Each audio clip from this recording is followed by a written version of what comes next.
Pero kung bago ka pa lang sa aking channel, paki-like, share, and click the subscribe button and the notification bell para lagi kayong updated sa mga parating ko pang uploads.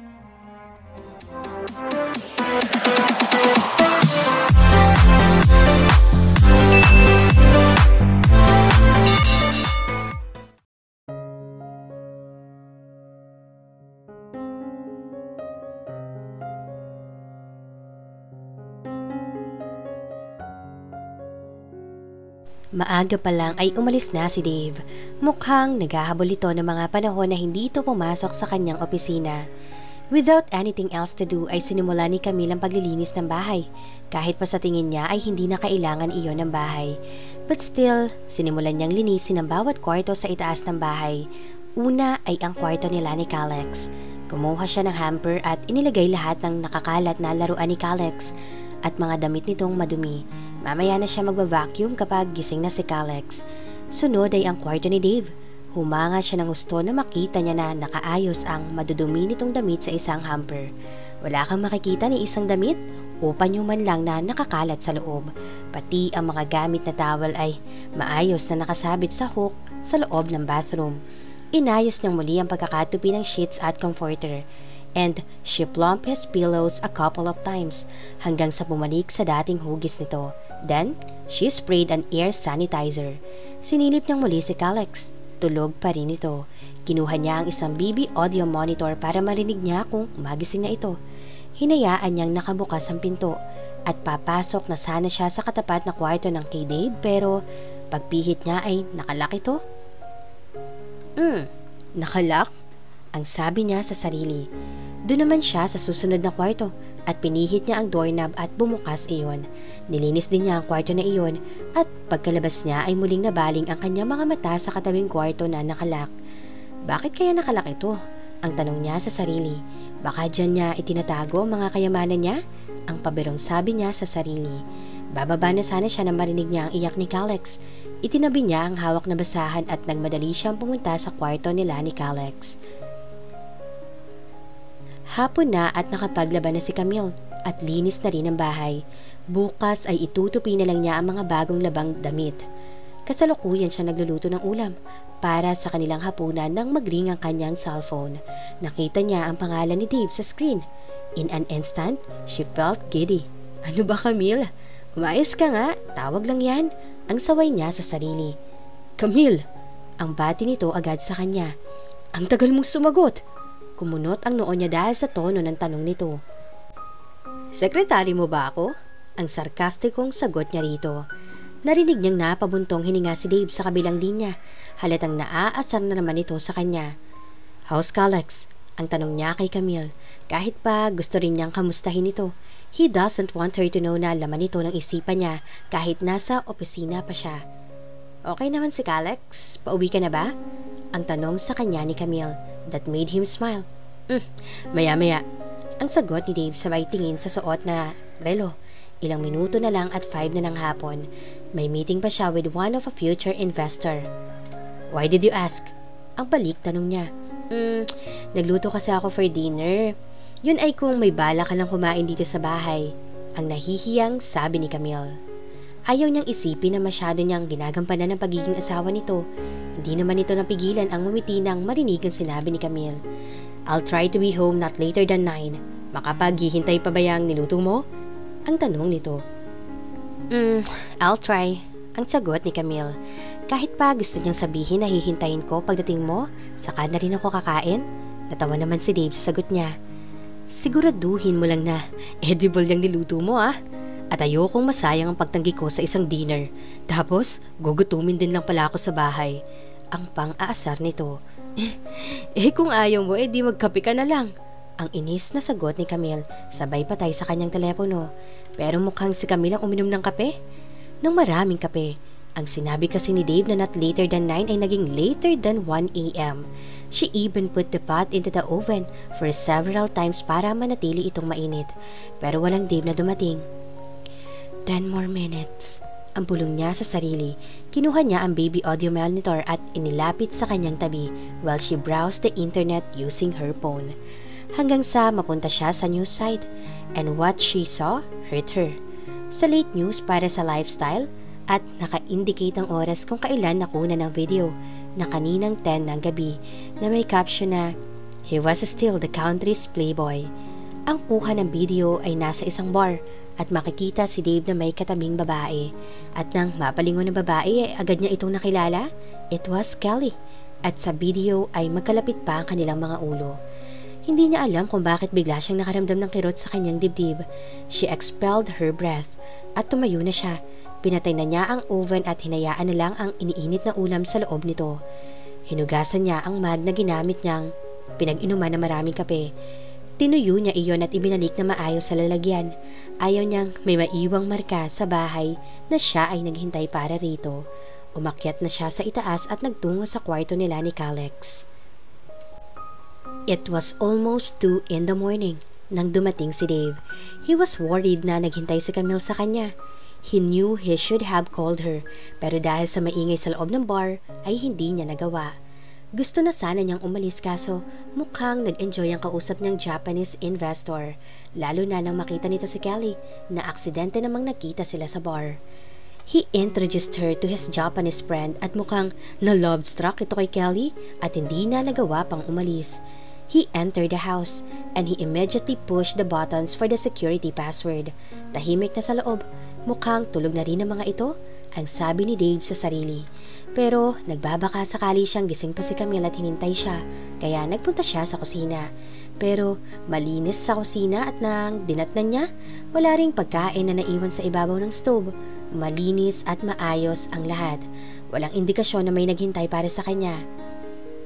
Hindi niya alam kung matutuwa ba siya at hindi na siya hinintay ni Camille at di niya ito naabala o masasaktan ba siya dahil hindi siya nito hinintay at di man lang nagpakita ng kaunting pagpapahalaga sa kanya? Pero dapat bang gawin sa kanya iyon ni Camille? He asked himself. No feelings involved, Dave. No feelings involved. Ang bulong niya sa sarili. Pag-akyat niya sa itaas at pagpasok sa kanyang kwarto, dahan-dahan siyang naglakad para sumilip sa kwarto ni Camille at Calex. Sinilip niya si Calex sa crib and he turned and looked at Camille. Nakatagilid ito habang nakaunan ang pisngi nito sa dalawa nitong kamay.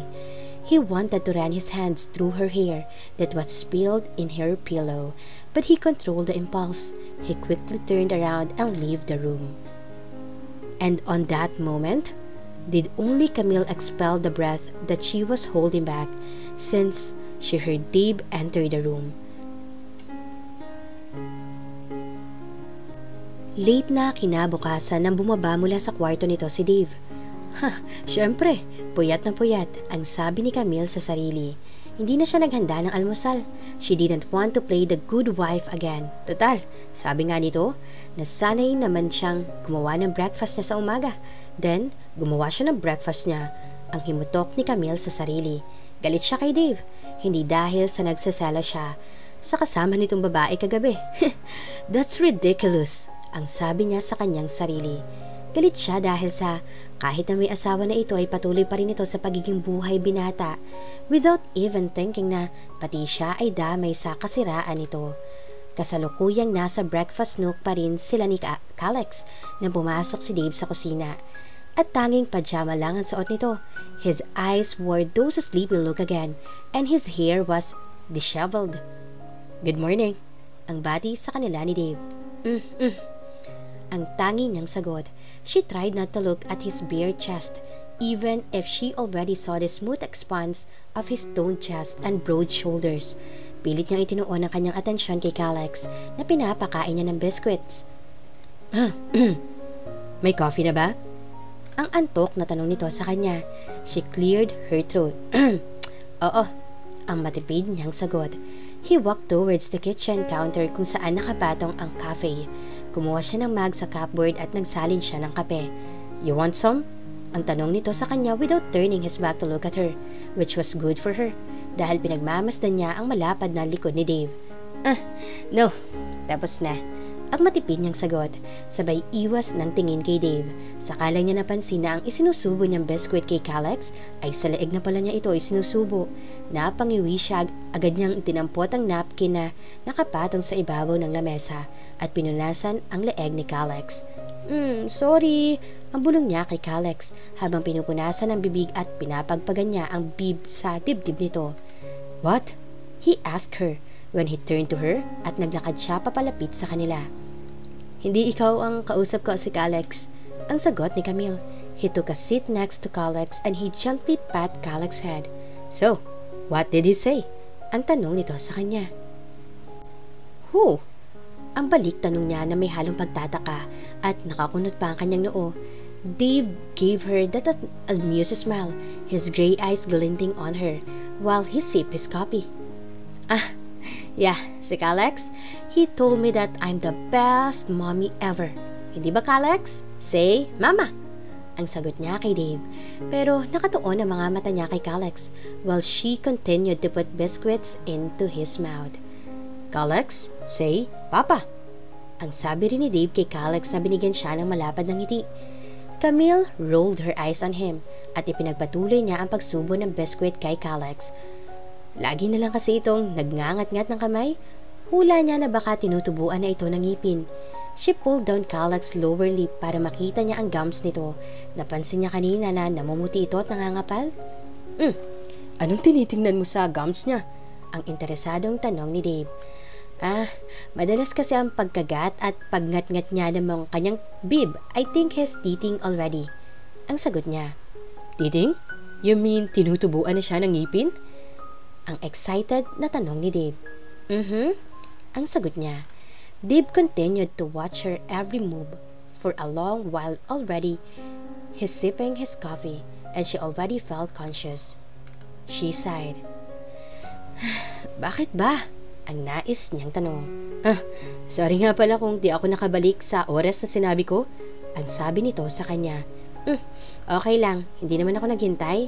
Ang pagsisinungaling niya rito. Really? Well, that was a relief. Akala ko kasi naghintay ka, ang sabi nito sa kanya. Pero taliwas sa relief na naramdaman ni parang nasaktan siya dahil di man lang nagpakita ng pagpapahalaga sa kanya si Camille. Mga before 9 natulog na kami ni Calex. Ang sagot niya. Anong oras ka ba dumating? Mga past 1 na ako nakauwi. Ang sagot nito. May investor akong kasama kagabi. Investor? The nerve! Nagsinungaling pa. Itulak ko kaya ang kamay nito habang hawak ang mug sa bibig para masungal nga lang bibig ng kire na to. Ang galaitin ni Camille. May ulam pa ba na natira kagabi yung niluto mo? Ang tanong nito sa kanya. Wala na. Itinapon ko na, sayang kasi napanis lang. Ang pagsisinungaling niya. Dave looked disappointed. He nodded slowly. Gusto ko sanang kumain. Di bale, I'll cook something. May cup noodles pa naman akong stock sa pantry. Ang sagot nito. She twitched her lips, closed her eyes, then sighed. Nakapagluto na ako. May ulam at kanin na. Ang sagot niya. Really? Ang tanong nito sa kanya na biglang nagliwanag ang mukha. Maaga kang nagluto? Ang tanong nito sa kanya. Maaga kasi kaming natulog kaya maaga rin akong nagising. Kaya nagluto na lang ako ng pananghalian. Ang pagsisinungaling niya dahil ininit lang niya ang nilutong ulam niya kagabi at tanging kanin na lang ang niluto niya sa rice cooker. Thanks, gutom na talaga ako. Ang pag-amin nito sa kanya. Di kasi ako nabusog kagabi. Hindi naman kasi talaga nakakabusog ang kinain mo sa babaeng yon. Ang nanggagalaiting sabi ng isipan niya. Please, sabayan mo ko. Ang hiling sa kanya ni Dave. Sige na. Mabuti pa magsuot ka muna ng t-shirt. It's distracting. It's not proper. Ang mabilis na pagtatama niya sa sarili. Pero narinig na iyon ni Dave and he gave her a boyish grin na lagi na lang humahalukay sa laman loob niya. Tayo lang naman ang tao nandito. Calex didn't mind. Did you, buddy? Ang tanong nito sa anak. Kahit na. Ang mariing sagot niya habang naghahanda ng mga plato sa lamesa. Dave sighed and pouted. Ayoko nang umakyat sa taas, tinatamad na ako. He complained. Isang lihim ng ngiti ang gumuhit sa labi niya. Ang cute kasi nitong tingnan. God, Huwag kang masyadong charming, ang inis na sabi niya sa sarili. Nang makapaghain na siya sa lamesa ay pumunta siya sandali sa laundry area. Pagbalik niya ay may dala na siyang isang freshly laundered shirt nito. "Oh, isuot mo," ang sabi niya kay Dave sabay abot ng shirt. Tiningnan ni Dave na akala mo ba isang ahas ang iniabot niya? Naupo na siya sa kabilang side ng lamesa para sabayang kumain si Dave. "Masakit ba sa mga mata mo itsura ko?" ang tanong sa kanya ni Dave nang maisuot na nito ang shirt na iniabot niya. "Hindi. Gusto ko lang makakain na maayos," ang sagot niya. Saka ipinaglagay ng pagkain si Dave sa plato nito. Hindi niya iyon plinano o sinadya, pero on impulse ay ipinaglagay niya ito ng pagkain. Dave looked at her, and deep inside, he was so happy sa pag-aasikaso sa kanya ni Camille. It was never like this with Emily, pero hindi niya dapat ikumpara ang dating asawa, hindi ba? Iba si Emily. Iba ang sitwasyon nila noon. He was so in love with her. "Bakit? Distracted ka ba sa nakikita mo?" ang biro sa kanya nito. "Ayoko lang na may makasabay kumain na parang sanggano," ang pagsisinungaling niya. Dahil sa totoo lang, kahit titigan na lang niya ang katawan at mukha ni Dave, mukhang busog na siya. Dave again gave her an amused smile. Tila hindi naniniwala sa sinabi niya. "I don't think so. Your eyes says differently," ang biro nito sa kanya, his gray eyes twinkling. Nagsimula ng sumubo ng kanin at pork ribs kaldereta si Dave, at nang matikman niya ang medyo maanghang na sarsa ng kaldereta, ay nagliwanag ang kanyang mukha. He nodded vigorously and gave Camille a wide grin. "Ang sarap mo palang magluto. Kung alam ko lang na ganito ang pagkain sa bahay, malamang maaga akong umuwi," ang sabi sa kanya ni Dave. "Paborito yan ni Ryan?" ang sagot niya. Biglang tumigil sa pagsubo si Dave. He glared at her at sumimangot ang mukha nito. "Pwede ba? Kumakain ako," ang sagot sa kanya ni Dave. "Yeah, I heard you, na paborito ito ng ex mo." "Ex?" ang mariin niyang sabi. Camille was puzzled kung bakit kailangan pang i-emphasize ni Dave ang salitang ex. "Well, this time, hindi na ito favorite ng past mo, kundi Dave's favorite na ito dahil ako ang present mo," ang mariin nitong sabi na tila pinapaalala sa kanya. "Fine," ang tangi lang niyang sinagot. She answered with a bewildered look in her eyes. "Maaga ako mamayang uuwi. Dito ako kakain ng dinner and I want you to eat with me," ang sabi nito sa kanya. Was that a request or a command? Ang tanong ni Camille na nakaramdam din ng tuwa sa sinabi ni Dave. "Both," ang sagot nito sa kanya, sabay kindat ng isang mata sa kanya. "No, Camille, please. Huwag ka mahuhulog sa charms niya, or you'll end up broken-hearted." She commanded herself, but could she command her heart? And as promised, he did go home early, earlier than she had expected. Wala pa kasing 5 ng hapon ay dumating na ito at may bitbit na box ng cappuccino cake at basket of fruits. You're early," ang gulat na sabi niya dito nang pumasok ito sa pinto, habang nakaupo sila ni Calix sa sofa at nanonood sila ng nursery rhymes ni Calix. "Hindi ba sinabi ko maaga ako? Will you help me with this, please?" ang tanong nito sa kanya. Mabilis naman siyang tumayo at kinuha ang box ng cake mula sa kamay nito, habang si Dave ay pinipindot ang password sa security lock. "That's cappuccino," ang sabi sa kanya ni Dave na ang tinutukoy ay ang cake na hawak niya. Naalala ni Camille noong kasal nila at ang flavor ng cake nila ay cappuccino. Nabanggit niya kay Dave na nagustuhan niya ang cake. She was touched and kilig dahil naalala nito ang pagkaing nagustuhan niya. "Naku, Camille, ladies man at playboy ang asawa mo. Sana'y mangutuyan ng mga babae. Hindi lang sa'yo niya ginawa yan, malamang masigit pa sa unang asawa nito." Hindi pa ako nakakapag-prepare ng dinner. Nagbabanding pa kami ni Calix," ang sabi ni Camille. "Don't worry, kami muna magbabanding ng anak ko," ang nakangiting sagot ni Dave sa kanya. "I'll change first," ang sabi nito kay Camille. Sabay kuha ng cake box sa kanya at ito na ang nagbitbit patungo sa kitchen. Ilang sandali pa ay bumaba na ito mula sa kwarto. Freshly showered na rin ito at nakasando at shorts na lang. He also wore a flip-flops on his feet.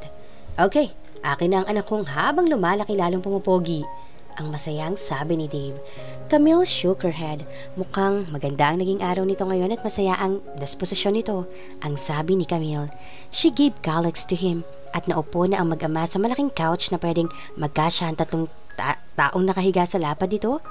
Go now, woman, and cook our dinner, right son? Say, Papa, ang sabi nito sa anak. Hindi napigilan ni Camille ang matawa. She rolled her eyes on him. Saka siya nagpunta sa kitchen to make herself busy sa pagluluto ng hapunan. Nang maluto na ang kanyang crispy pork liempo, nakita niyang luto na rin ang kanin sa rice cooker. Gumawa siya ng sausawan at ensaladang mangga gamit ang dalang prutas ni Dave kanina. Naghain na rin siya sa lamesa. And she checked everything kung may kulang pa sa lamesa. Nang sa tingin niya ay wala na siyang nakalimutan, tiningnan niya ang oras at nakita niyang sakto na para sa hapunan. Then, napansin niyang hindi man lang umiiyak si Calix. Na-impress siya sa pagbabantay ni Dave sa anak. Nagpunta na siya sa salas para sabihin kay Dave na handa na ang dinner. Nang magulat siya sa nakita. Nanonood ang dalawa sa malaking TV ni Dave. Pero sa halip na cartoons or nursery rhymes or something na pambata, isang action movie ang pinapanood ni Dave at Calix. Nakasandal si Dave sa cushioned backrest ng sofa at nakataas ang mga binti nito sa center table, habang si Calix ay nakaupo sa kanyang mga hita. What are you doing? Ang di makapaniwalang tanong ni Camille dito. Isn't it obvious? We're watching. Ang sagot sa kanya ni Dave. Yeah, I know. Pero bakit yan? Ang tanong niyang muli sabay turo sa TV. I can't watch cartoons. Ang complain ni Dave. Besides, ngayon ko pa lang ito napanood. I'm too busy sa trabaho, no? I didn't realize na ang tagal ko na parang hindi nakapanood ng movie. Ang sagot nito sa kanya. Pero, hindi yan pwede kay Calix. Ang sagot niya. He's enjoying it. Ang sagot lang sa kanya ni Dave na di man lang siya tiningnan at nakatuon ang mga mata nito sa malaking TV screen. Camille looked at Calix na nanlalaki ang mga mata at paminsan-minsang nagigitla kapag nagbabadila na ang mga bida at kalaban. Dave, luto na ang pagkain. Ang sabi niya. He only nodded but his eyes were still locked on the television screen. Camille gritted her teeth. Tumayo siya sa harapan ni Dave at nagpamewang. Humigpit ang suot niyang shirt sa kanyang dibdib, kaya bumakat ang kanyang mga dibdib at ang suot niyang lacy bra. Dave looked first on her face, then it trailed down to her breast. He could see the outline of lace underneath her shirt at ang slopes ng dibdib nito. His mouth went dry in an instant. And he had the impulse to reach out to her and touch the soft curves of her breast. Well, mas magandang panoorin yan kaysa sa pinapanood ko. Ang sabi nito na medyo namalat ang boses. Nang mapagtanto niya kung saan nakatuon ang mga mata ni Dave, agad niyang ibinaba ang kanyang mga braso sa tagiliran niya. Sa inis niya ay dinampot niya ang remote at pinatay ang TV. Kita niya ang gulat sa mukha ni Dave. Then his eyes squinted on her, pero hindi siya nagpatinag. She glared at him. Hindi ako nagpakapagod na magluto para lang palamigin ko ang pagkain sa lamesa. Ang mariin niyang sabi. It's either tatayo ka dyan para kumain o kakain ka ng cup noodles. Ang banta niya rito. Dave's mouth formed and he carried Calix in his arms saka ito tumayo. Oh, come on son. Someone's turning into lioness right now. Ang sabi nito sa anak. Yeah, you better be scared. Ang inis na sagot niya. Pero may lihim ng ngiti na gumuhit sa kanyang pisngi habang sumunod siya kay Dave na papunta sa dining. Kasalukuyan na nilang kinakain ng dalang cake ni Dave. Camille sliced a piece of each for them, including Calix, na kahit pa ayaw niya, she just gave up dahil sa pangungulit ni Dave at baka hilahin na niya ang sariling buhok dahil sa kakulitan nito. Sinusubuan ni Dave si Calix ng cake at mukhang enjoy na enjoy ang anak nila, pero mukhang ang mas tuwang-tuwa ay si Dave. Tinuturuan pa niya itong magsalita habang sinusubuan. Papa! Ang sabi nito sa anak bago subuan ng maliit na slice ng cake. Camille eyed him. You better give up dahil ang unang natututunan ng baby ay ang mga salitang mama. Ang giit ni Camille. No, not this time. Ang tutol ni Dave. Tigilan mo na nga yan. Ang galit na sabi ni Camille kay Dave nang subuan itong muli si Calix. Why? He loves it. Ang giit ni Dave, his gray eyes smiling on her. Kapag sumakit ang tiyan ni Calix, malalagot ka talaga sa akin, Dave Osea. ang banta ni Camille. Saka siya tumayo para linisan ang lamesa at sinimulan na niyang ilagay sa dishwasher ang mga plato. Kahit pa kaya naman niyang imano-mano ang panghuhugas, ay ipinilit ni Dave na gamitin niya ang dishwasher. Camille, thank you pala for laundering my clothes. You shouldn't have done that. Mayroon naman akong tagalaba. Ang nahihiyang sabi sa kanya ni Dave habang abala siya sa pagliligpit. It's okay. And besides, hindi ba sinabi ko na sa'yo na hindi na natin kailangan ng hired help dito sa bahay at wala rin naman akong gagawin? Ang sagot ni Camille. You've been busy all day? Ang interesadong tanong nito sa kanya. Oo, sa paglilinis ng bahay. Ang sagot niya, habang pinupunasan ng lamesa ng malinis na basahan. She could feel Dave watching her every move. Oo nga pala, I hope you won't mind kung magkaroon ako ng susi dito sa bahay para kung kailangan ko ring lumabas kasama si Calex. Ang sabi niya rito, Sure, I'll give you a set of keys later. Ang mabilis na sagot nito sa kanya. Good, para naman malinisan ko na rin yung isang kwarto sa taas. Ang sagot ni Camille. Natigilan si Dave nang marinig ang sinabi ni Camille at nanlamig ang buo niyang katawan. Tila ba binuhusan siya ng yayelong tubig?